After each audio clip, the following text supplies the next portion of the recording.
In this tutorial, we will show you the step-by-step process of importing MBOX files to Thunderbird. Using the RecoveryTools Thunderbird Import Wizard, to install our Thunderbird import tool, download it from the link in the video description. After installation, simply launch the software. To begin, click the Next button. This tool provides users with Select File or Select Folder options. Users can choose either one of the available options. After selecting the MBOX folder, click Select Folder.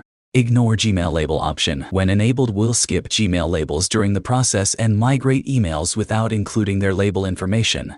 Click Next. Check on checkbox to select the files that you want to import.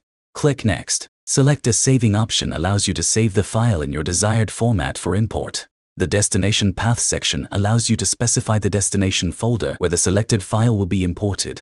Go to Filter Options to take a look at the advanced filter options of our tool. These filter options should be applied before starting the migration, so you can export only the required data based on date range, from, to, subject, exclude folders, and other criteria. Now go back to the saving options. Next, simply click the Convert button, and the import process will begin.